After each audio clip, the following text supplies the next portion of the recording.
Go to my profile. I am live. I did it. And my cat is lurking, so I might introduce everybody to my cat.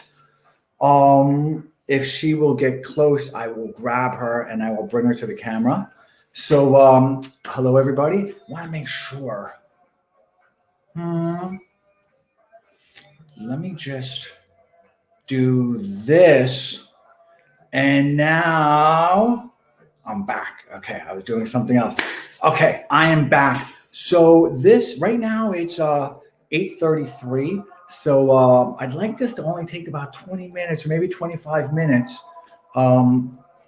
So this is really just going to be about sales, and it's going to be about the identity. So before there's anything else, and oh, let me turn down my music. Hold on. Okay, and I'm going to grab my cat. You can't run, you can't run, you can't run, you can't run. You can't run, you can't run, you can't run away.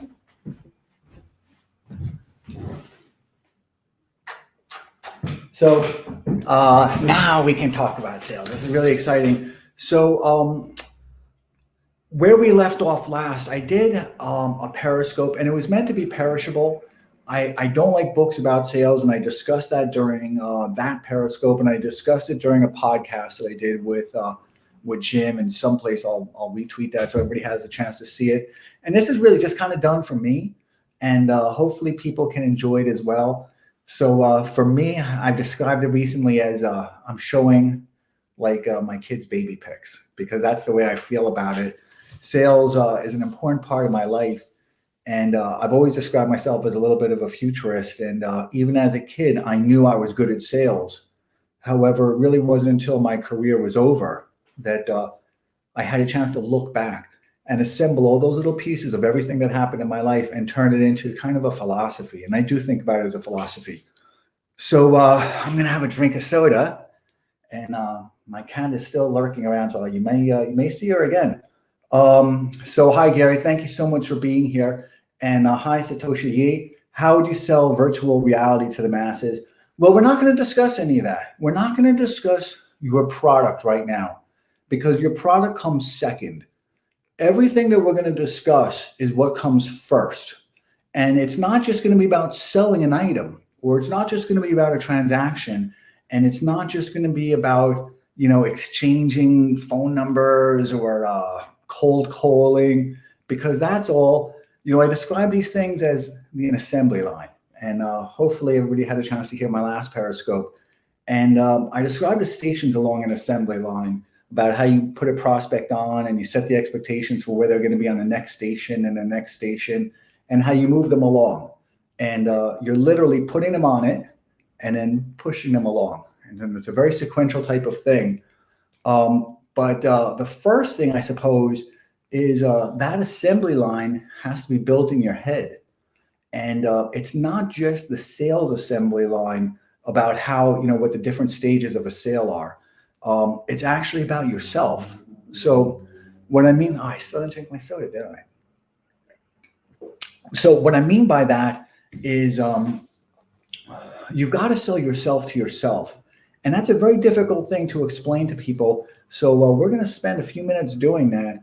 And I'll tell you how I kind of first started thinking about this.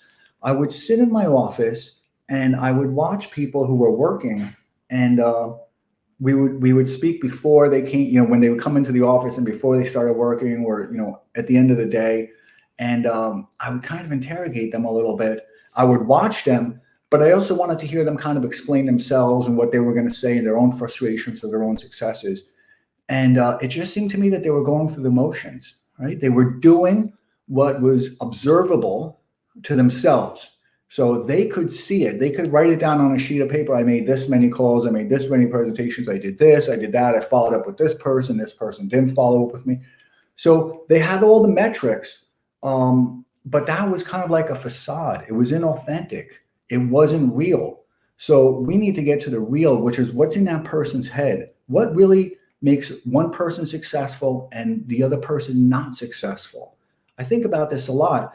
And I've been fortunate to have a career where I really diagnosed this a lot. I was very successful, and I was always trying to figure out what made me successful. more than other people. And it wasn't just a sense of urgency. It wasn't just the drive. It wasn't just the ambition. And it wasn't just the discretionary effort. I think it was something more than all of those together.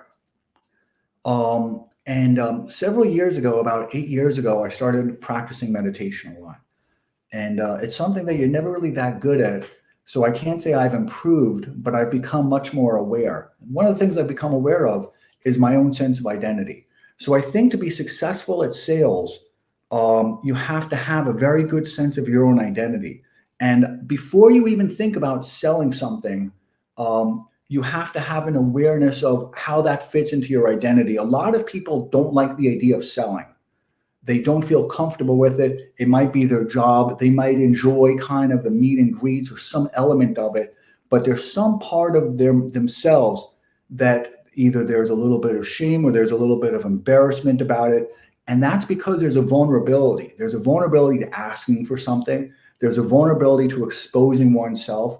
And there's a vulnerability because you might hear a no. Everybody wants to hear a yes, and that's like an affirmation. But you also have to hear a lot of no's, no matter what it is. And it's very easy to have that kind of be an assault on your personhood. So as part of this, I can't really give people an exercise because I don't really think about, in terms of this presentation, I don't really think about that too much. What I do think about is let's imagine you selling something for a moment, whatever it is that you do. Let's say you're an accountant. Let's say you're a bookkeeper. Let's say you're a movie person and you're pitching a script. Whatever it is, you have to, in your own mind, synthesize it in your own identity. What I mean by that is you have to imagine all the nuances of that. Of that, you have to imagine what success is, and success is not just closing a deal. So now let's go backwards. So now I got to figure it out for you. Okay, so in your mind, when you're meditating, right, there's a few things that happen when you're meditating, and I learned about this late, so hopefully you're learning about this a lot earlier than I did. So when you're meditating, your mind is never going to be still. Your mind is never going to just be calm. That's not what meditation is. Because the mind is always going to do a few things. The mind is going to time travel. And that means that you're going to think about meetings yesterday. You're going to think about meetings today. You're going to think about meetings that you will be having and what's on your to-do list. So that we call that time traveling. But then the mind is also going to say, I, Adam Townsend, am the type of person who. So your mind's going to try and figure out its own identity. I am the type of person who, right? So now we have to figure out, you are the type of person who what? What will you tell yourself in your mind is very, very important. I'm not talking about positive affirmations. I am a good person. I am this and all that. I think that's important, but we're talking about sales at the end of the day and sales to everybody. So now when I would say this to myself, I like congratulations, right? Congratulations and kind of that recognition of success means a lot to me. So I would think of myself as a salesperson, but I also thought of myself, I could hear people congratulating me. I could hear people talking behind my back what they would say about me. And that became part of my identity. So my identity almost became them talking to me about me. So my identity became Adam is a person who can get the deal closed. Adam is the type of person who can represent the company professionally. Adam's the type of person, who we trust to say the right thing. He's not going to stumble. Adam's the type of person that if he has a warm deal, we know he can close it. Adam's the type of person who won't misrepresent the company. Adam's the type of person who will make sure he gets the biggest commission or enrollment fee, or he'll do the right thing for the company. He's not going to negotiate against the company's best interest. All of those facets, Adam's the type of person who will bring a marketing team with him. If that's what's required. Adam's the type of person who we know that if he needs it, he'll call up a manager. Every single little part of that sales personhood is what I would think of in my mind. And I would hear people saying it to me. And I would also hear people congratulating me in my head. Isn't this kind of weird? But that has to become part of your identity. Part of your identity can't just be, I'm a salesperson because that doesn't really mean anything. My cat's going crazy. I told you I might have to pick her up again. I think she wants like those temptation things. Right? She likes when I throw those at her. And I throw them far and she scatters. It's like a marathon for her. So I wander a little bit, but that's what I intended to do. These things are very perishable, and I just wanted to kind of share that baby picture of how people have to be successful. 2021 is not going to be like 2020, and it's definitely not going to be like 2019. We're coming into a lot of uncertainty. We're coming into a world where there's no longer going to be. Do you hear my cat? There's no longer going to be that the steadiness of that employer and what your relationship to them is going to be. But I think on the good side is that there's going to be a lot of opportunity for entrepreneurship, for startups, for really producing yourself and turning yourself into that company you used to work for, and then hiring people and arbitraging yourself. But it's got to start in here. So the switch from working for somebody else to working for yourself is very difficult. And that's also going to take a lot of meditation because you're going to need to recalibrate what the value of time is. So I would say on that assembly line that we figured out, you're on that assembly line as well as the prospect is. And your assembly line is that part of your identity where you're closing a deal. But when people say, do you, whatever they say, like, do you anticipate the deal? Do you expect a deal, or whatever they say? When you close a deal, do you expect every deal to close? In my mind, I'm really not that focused on whether it closes or not. I want it to close because I want to come back to an office and have people kind of a thunderous applause, even if it's just in my head. I want everything that's part of my identity to be affirmed to me. And that helps me with my own feeling of worth, with my own feeling of kind of a belonging, even just to myself. So when I'm meditating, and now my meditations are focused on a kind of different type of things, but for looking back, meditating on that sale. So let's say you're a movie producer. I know a lot of movie producers. Being a movie producer has a lot to do with raising money. So you've got to tell a narrative, and a narrative has to be appealing to the people who have money. It's a lifestyle business. So they're not just interested in what the yield on that movie is going to be. They also want to feel that kind of sense of their own kind of worth is attached to it, that they're contributing to tell this story, even if it's just a horror movie or whatever it is. It's their own identity. So that producer is now selling to that person's identity. And when I'm selling my product, let's say a PEO, professional employer, or whatever it is, or in this case, kind of a helicopter, technology for a helicopter, but I'm also interacting with that person's identity. So my identity is, Adam is persuasive, but, he tells it, he explains it very well. He has a good understanding of the complexity of the products. He understands, whatever.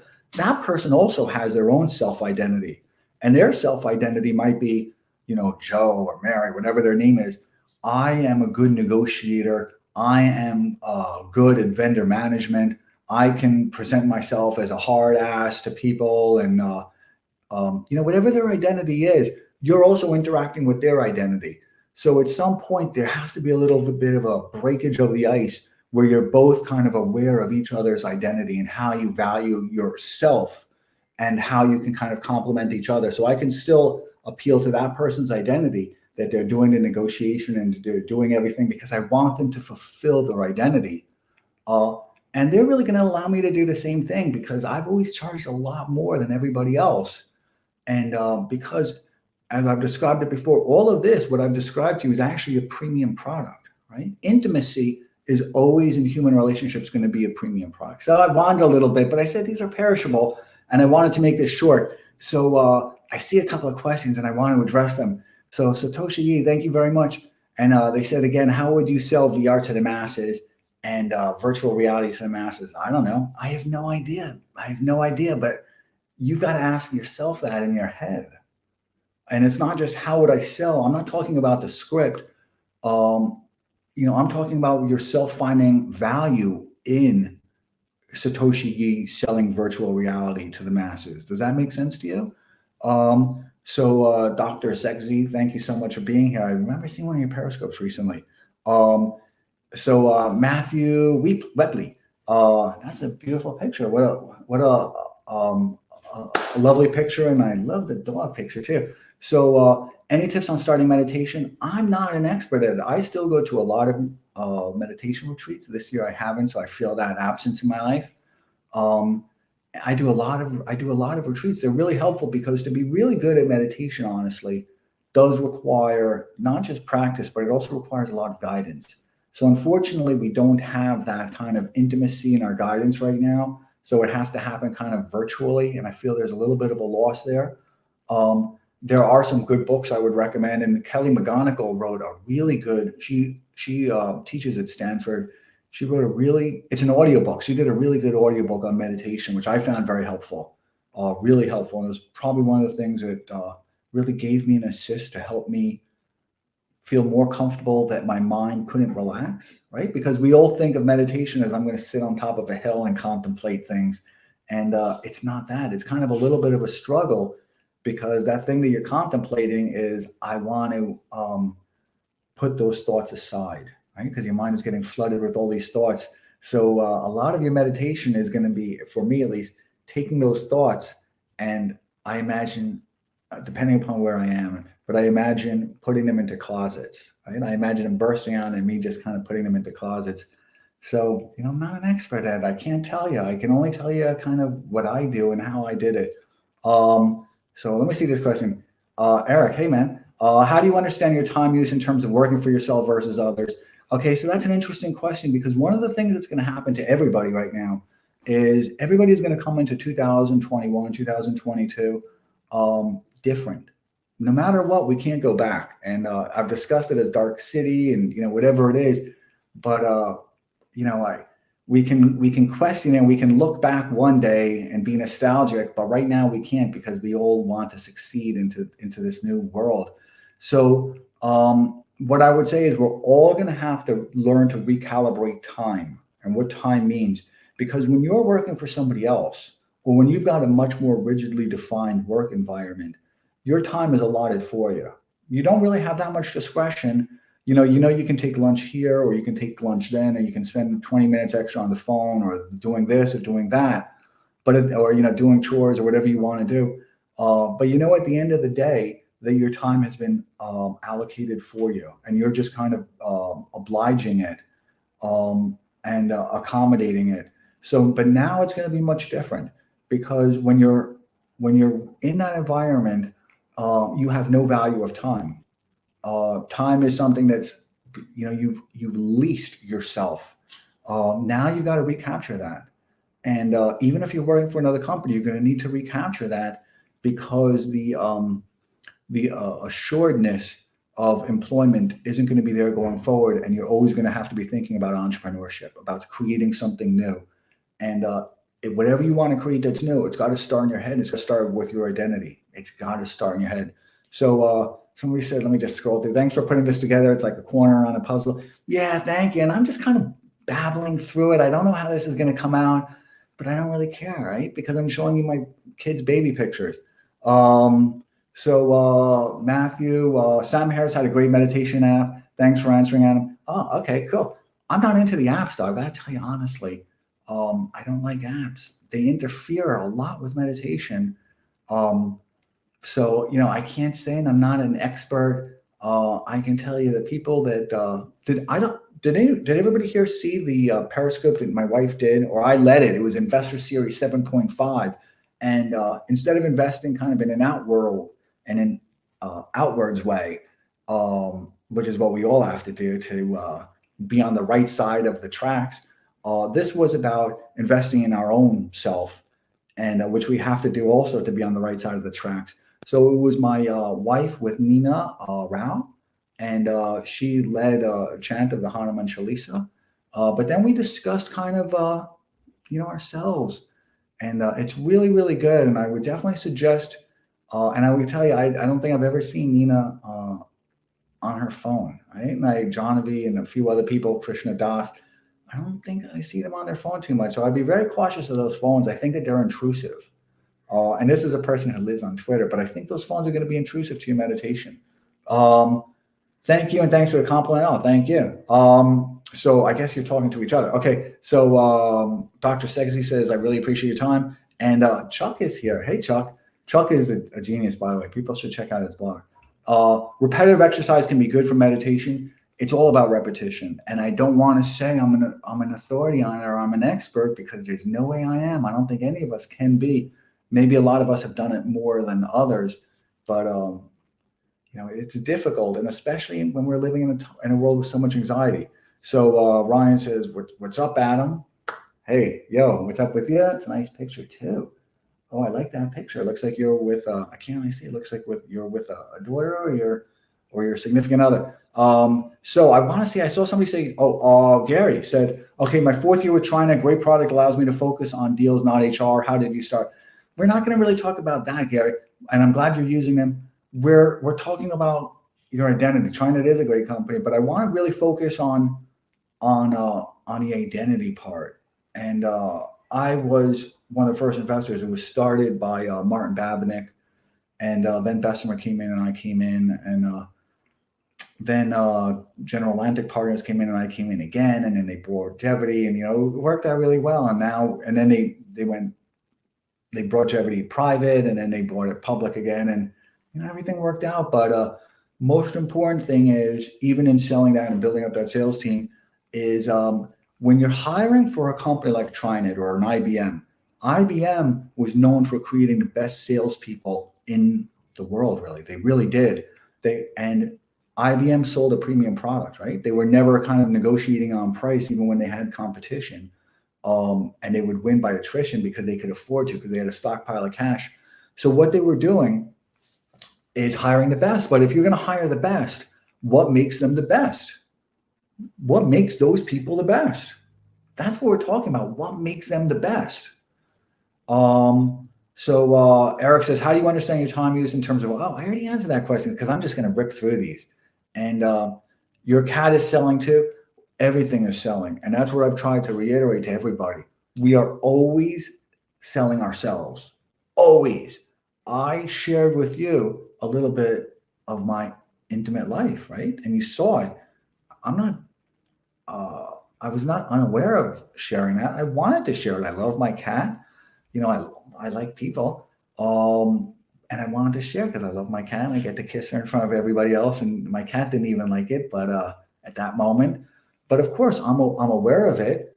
And hopefully people will emotionally engage with me more, because they see that. They see that I'm willing to share that. And then people will most likely be willing to share. Or if they're not willing to share a little bit of themselves, they will say, I appreciate Adam, because Adam is willing to share that. And that's what makes Adam a good person. And that's part of my self-identity also. Adam is willing to share. So my self-identity is not just sales or selling a deal. What you just saw was part of my self-identity. Now, some people's self-identity is they're just jerks. And that's how they sell themselves to themselves. I'm a tough guy. I'm this. I'm a rude. I'm abrasive. Or if that's the person that they want to be, go for it. And then they're selling it to themselves, and they're selling it to other people. So part of their self-identity is they imagine, just like I imagine kind of applause for deals and this and selling a company, whatever it is, they're imagining people saying behind their back, that Bruce, he's a tough guy. I wouldn't want to mess with him. It's not really the type of person I would ever want to be. But, and, it's interesting because I like John Fitch a lot. And we did 2 Periscopes together, although we've never met. I really like the guy, and I respect him as a fighter and as an athlete, but I don't really think about him as a tough person. I understand that's a part of his identity, and it's certainly a part of his reality and his profession, but he's a very genuinely nice person. So I think about him more as he's willing to share that kind of the intimacy of being an athlete and diet and all the kind of, the things that you have to encounter, because it's hard, man. You're winning and losing in front of a lot of people. It's a hard thing to do. So let me just make sure. Yes, Save the Wild. Dr. Sexy says, yes, Save the Wild Tigers for Nancy. Yes, Nancy's going to be doing something with Nina very soon. And I think Krishna Das also, but that's going to be a little bit of a secret. So if people know who Nina is, see the Periscope. or if you don't. And if people know who Krishna Das is, you should YouTube him because she's going to do something perhaps with Krishna Das. So thoughts on hiring? Okay, so I'm going to skip around and we're going to close up pretty soon. Jake, so good to see you here. What a nice picture that is. I'm not sure if that's the same picture you have on Twitter. Thoughts on hiring industry experts like IT directors becoming salespeople versus career salespeople? No, salespeople are salespeople. You really shouldn't try and I'm going to use your own word, but you really shouldn't try and re-engineer people because people have kind of their own mental composition, and it's not as elastic as you think. I mean, there's something that makes me a good salesperson, and it's those things that I described to you. But there's also other things. There's a sense of urgency. There's a sense that I have innately, right? That you can't teach another person to do it genuinely, to have that sense of urgency. Like, and I've described in the other Periscope, which I think I deleted, but putting people on an assembly line, putting a sales on an assembly line is part of that urgency. I'm just not communicating it as you got to buy now. I'm saying, listen, we're moving you along on this thing. That's the way you convey the sense of urgency when you're a true professional. So hiring industry experts like IT directors becoming salespeople versus career salespeople. Well, so the question is not really kind of reprogramming an IT director to become a salesperson. Sometimes that can work out, and I'm just going to make up a number, 10%, 20% of the time tops that can work out. Usually it's not going to, because their identity is something that doesn't translate well. It's just not their kind of mental composition. It's not their part of the identity. They want to sell too much of what's in here. And that's people don't really want to buy what's in here. We're not talking about people buying what's in here. So there's a lot of nuances and there's a lot of kind of palace intrigue going on in a person's mind, but I'm not that enthusiastic about it. There's really two types of salespeople. Well, a few different types of salespeople, I guess. We're talking about professional salespeople, not really transactional, because that's, although there's a lot of nuances to that, there's not as much complexity because you're always going to wind up kind of negotiating on a price and there's a commodification to it. And because it happened, those transactional type of sales happen on such a quick timeline, you really can't differentiate yourself from the competition as much and put a premium onto what you're doing as much. That means you have to rely on a lot of velocity, and that can be mentally and emotionally exhausting. So we'll only do those type of sales, which are again, transactional, emotionally and mentally exhausting, if you're really getting well compensated for, because that velocity is it's going to fatigue you. It's going to fatigue you in here. It's going to fatigue you in your heart. It's going to have its consequences on your home life. And that's not really the type of thing you want to go, sleeping overnight about or losing sleep about. So there are some people that you want to hire very young in their career because you can train them, right? And those are very valuable people where they're still relatively young in their career, so that you can kind of take them under your wing a little bit. And the type of people you're looking for can, even if they're a bit older, are trainable, right? They have kind of their own person, is that they want to improve themselves, and they want to improve themselves because they want to hear the applause. Why are they wanting to improve themselves? They want to improve themselves because in their head they want to hear applause. Even to applaud themselves, they want to hear you applaud them. One of the first things you learn when you're an executive, when you go through an executive coach, is why do people do a lot of discretionary effort? It's not just because they want to get home early, depending upon what it is, the Federal Express model, where they have to move a certain amount of boxes. It's also because they want the acknowledgement of success. So make sure you give that to people. But so those are those people, and that can be throughout a person's whole life. That is. But then there's people who've been doing sales all their life, and they're good. They're great. But now people who are like IT directors, some of them have done very well. Usually they'll do very well by tapping into their own books of business, and they've already got the relationships. But those relationships get exhausted eventually, and they're going to encounter some difficulties in terms of asking for new business and in terms of moving outside of their initial network. So as long as you can do a kind of a lot of one-on-one with them, I would say do it, but be cautious, be very cautious, because there's going to be a conflict, and are they going to be able to cross that chasm, to now be a salesperson and accept that within themselves? that now, okay, so I'm going to skip on. This person says, what do they say? Great observations and insights. Thank you very much.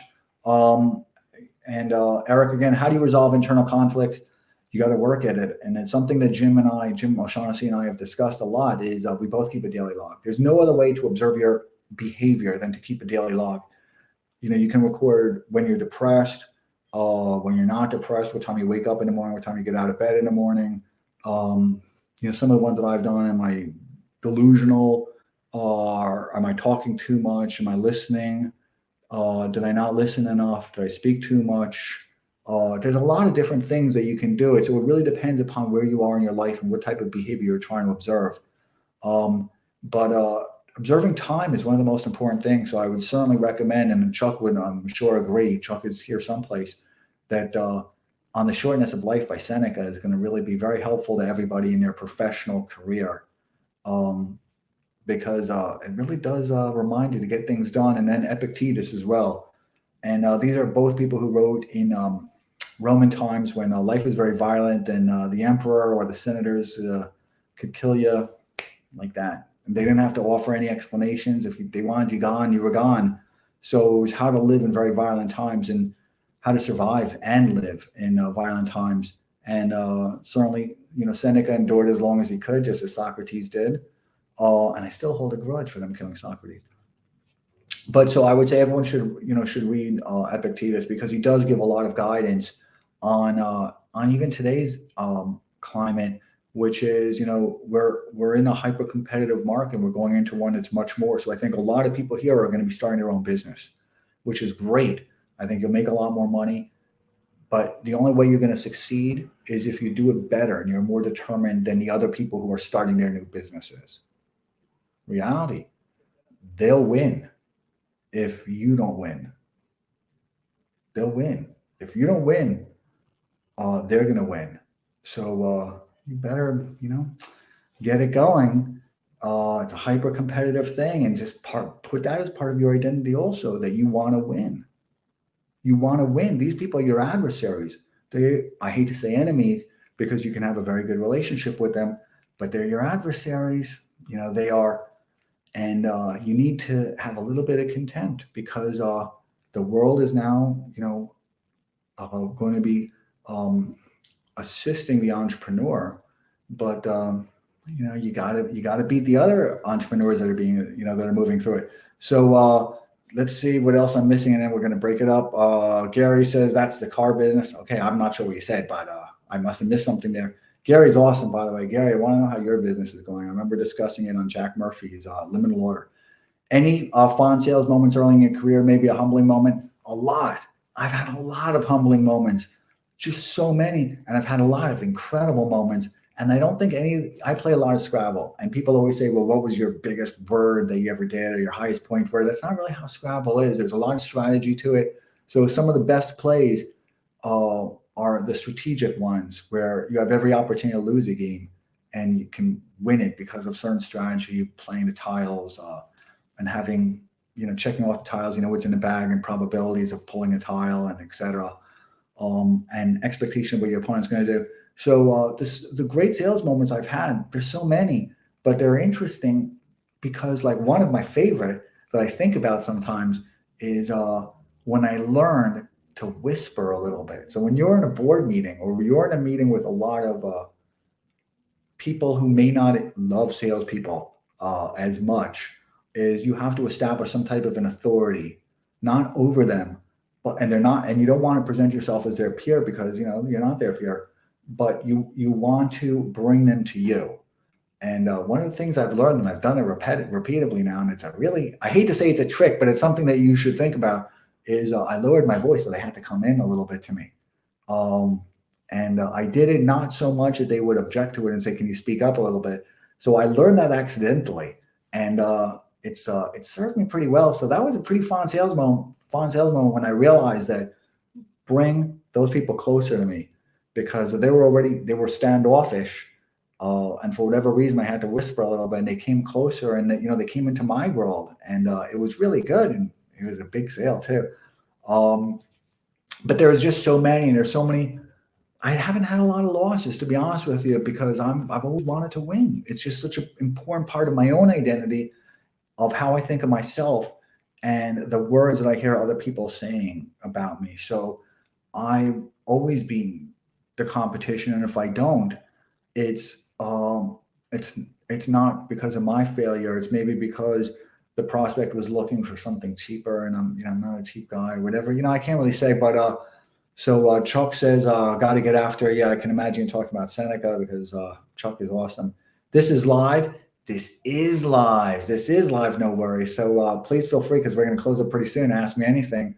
All I did is win versus my competitors. Yeah, I don't know. Maybe I said that. I don't know what I'm saying. I'm going to have to rewatch this and see if I like what I said. Gary, lots of transactions. Gary's got an interesting business. Gary, I want to know what's going on. I want to hear more than that. So I think I really said it. So I don't know if I missed anything, and I don't want to kind of peruse. Okay, so hold on. Let me just see what this is. Okay, RAM rules, sir. Quick cue. Finding value. Oh, quick question. Finding value. Finding. It's hard for me to see because of the way the light's in my eye. Finding what about this pushes you, satisfies you at doing this sales. Question. Finding value. Finding what about this pushes you, satisfies you at doing this sales. I don't really understand your question, so I could make up my own question and be responsive to this. But I really, like to answer your question before I attempt to answer my own. So let me just see if I'll give you a little bit of time to type something out there, Ram. And I appreciate your time. I think I addressed everything though, right? This was just meant to be fun, and I'm going to delete this pretty soon. Whether I did a good job of it or not, I'm going to delete it. Oh, Ramos, and I remember our conversation from last week. So thank you so much. Sales as persuasion, cooperation model of selling as a relationship. I don't know because I don't think about those terms. I really don't. And I know that they kind of get circulated. And I remember, last week during the conversation, I think it was on Saturday also, saying that, I don't like the sales books and I just don't like any of the terminology because I think it loses just so much. So I don't know what, cooperation model of selling. I don't know what selling as a relationship is. I don't know sales as persuasion. I'm not really doing any of that, I don't think, or at least I'm not doing it according to their prescription. Um, and I remember what you were saying last week about how you have to believe in a product and you don't want to feel like you're bamboozling people. Completely understood.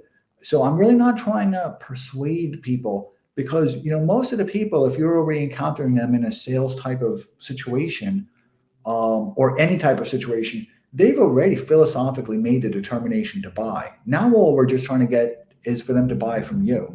If you've already booked a meeting, if you're a movie producer, whatever it is, and you've already booked a meeting with a person who is actually a qualified investor, or if you're a venture capitalist and you're raising money for your new fund, or you're an accountant and you're, interviewing and somebody's interviewing you for some work that they need to get done, or an auditor, they've already decided that they're going to buy the service, right? No matter what they say. Now, part of their identity might be my negotiating tactic is I'm going to act like, there's not a lot of urgency and I can just say, see you later. And that's the way I'm going to dismiss the salesperson or the auditor or whatever it is. That's how I'm going to get out of this. But that's their identity. So you've got to give them their identity. You can't try and take it away from them. You've got to respect their identity because then they'll respect yours. And so if you're having a conversation with them, reality is they've pretty much already made a decision that they're going to buy. They may not buy it today. They might be looking for to buy something at the end of the year or whenever it is. But they've already put you on their assembly line. Now, they might chuck you off if they don't have a good meeting with you. Or that assembly line might take a year because of the way their fiscal year works or however it goes, or the way their own business works. But they've already made that decision. So all I want to do is not persuade them. They've already persuaded themselves. I want to accommodate their identity. But all I'm there to do is not mess up that sale. I don't know if that's called persuasion or cooperation model of selling or selling as a relationship. I just don't want to mess up that sale. That's all I want to do. I said, I don't want to get in my own way. I want to give them exactly what they want. People like to be pushed a little bit along. Because for them, it's kind of reassuring because you want to relieve them of their anxiety, right? Everybody, no matter what they're buying, has a little bit of anxiety about opening up their wallet. They have a little bit of remorse that they're anticipating a little bit of remorse. Maybe I should wait a day. Maybe I should talk this over with this. Maybe I should get back to my partner.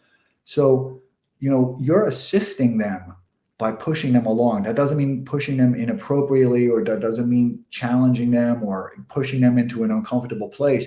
No, but that's why I say that you're putting them on an assembly line, because by pushing them, it also means on that assembly line, pushing them to the next station, you're giving them that kind of reassurance, as I described it last week, that that parachute's going to open up, and you're relieving them of their anxiety. You're taking it away from them. It's you're doing them a favor. You're taking that anxiety away from them so they can just let it go. And they can say, okay, I'm going to go with it. I'm going to jump out that airplane, and I'm telling you that parachute better open up. And then you're like, listen, parachute's going to open up. I've done all my work. I'm telling you. And we're going to hit a little bit of turbulence at 10,000, at 10,000 feet. Just don't worry about it. It's only going to feel a second. Your stomach might feel a little queasy. So, if you can anticipate it, that's what's happening. So it doesn't happen to you unexpected. And they're like, oh, that's great. Thank you for letting me know. When I hit that 10,000 mark, I'll know that I'm not dying, and just, sit back for a second and try and enjoy it as much as it makes you want to throw up, right? So I don't know if that's persuasion, cooperation, model of selling as a release. I don't know. I don't read those books. I don't know what terms they give to these things. If that makes sense to you, and no worries. I appreciate, because I remember us talking about this last week, and I certainly don't mean to be argumentative. I really just don't know those terms. Selling is rational empathy, knowing yourself and knowing. I don't know. Chuck is really into that empathy type of thing. I don't really understand it that much. And so Ryan says, never thought about selling this way at all. Great insight. Thank you very much. I'm trying to look at that picture where it says she's mine. It's a very nice picture. Okay, so we're pretty much going to finish up. So I just want to see some questions here. Abhita7 says, what basic set of acts as a salesperson should do daily? I don't know. I mean, I don't know. I mean, I don't know what the 7 rules for successful people is. I mean, obviously repetition is always one of them. I think you always want to, at least if you're not cold calling, physically cold calling, I think you got to cold call in your head. You've got to have an elegant way. Always learn new elegant ways to describe your own product, because you're going to need a few different, it's kind of like a multiverse type of thing, right? Where there's different dimensions. You're always going to need ways of, when you encounter other people's identities, of communicating into their identity. So some people's identity might require information presented a little bit different. So you're going to need new elegant ways of presenting it. And you're going to learn a lot of new ways, because your prospects and your clients, when they give you referrals, and when you overhear them giving, sharing their information on what the company does, how they describe it, you're going to learn new ways.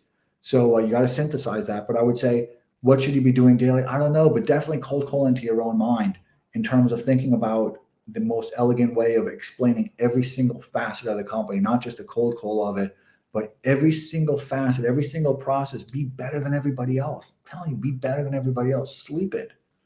Somebody says, grandma, what is that? Is that your grandma? That's awesome.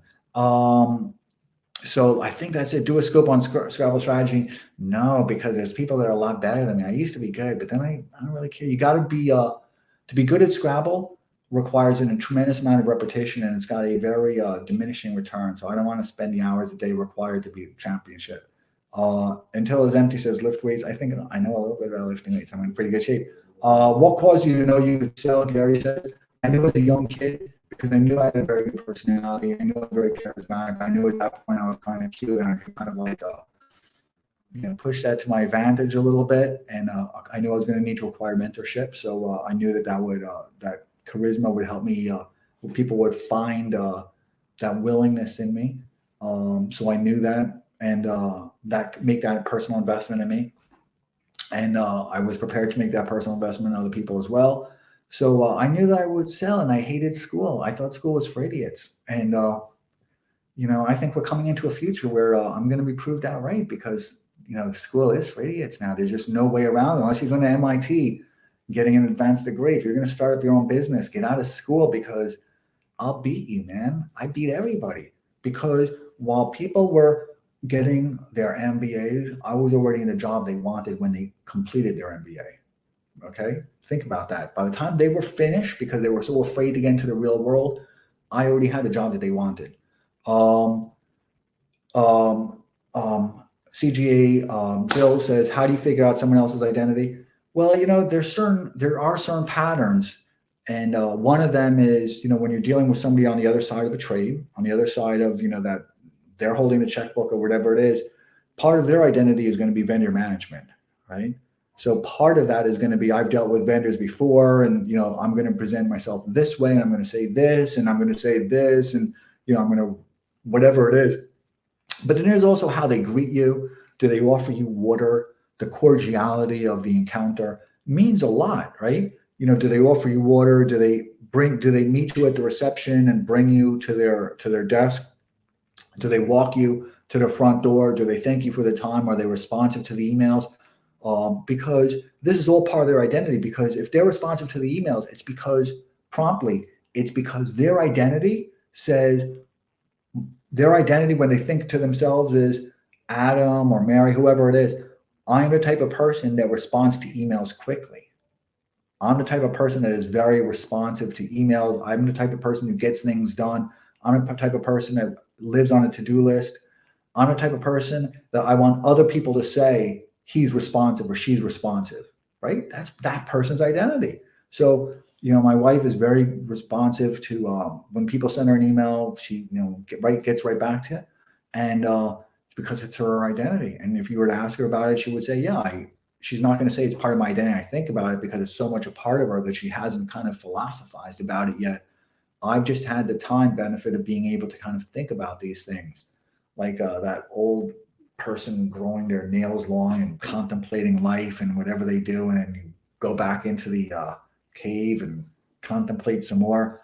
So I think that's it. Did I miss anything? Watch Red Blue Talk says watch a SpongeBob episode where he and Patrick sell chocolate bars. I don't watch much TV. I watch South Park. I watch Survivor. I watched Legion, best science fiction show ever, and Doom Patrol. I think that's it. I don't watch a lot of TV, maybe something else. I don't know. I watch YouTube a lot. I watch a lot of lectures a lot. Have you ever lost your identity and how to refine your identity? Rich, I want to do something about your thing. I still think about the SDR. I have a good memory, and that's definitely helped me in sales. You got to do what I said, man. You got to do what I said. You can't do that role. Your number one job as a salesperson has to be getting to that higher spot, because I don't want to see you locked in there. And you're going to get locked in. And the more successful you are, the more you're putting handcuffs on yourself, because the more you're making yourself, the more you're making yourself indispensable in that role, because other people aren't going to be as good as you. So you're going to be the person that they're saying, we need him because we know he can get things done. We know he can close the deals. We know he can, in this case, an SDR, we know he can get qualified leads. We know he's not going to misrepresent whether something's hot or not. You're going to be stuck there. And their quotas and their budgets and everything that happens in that business is going to be built atop your success.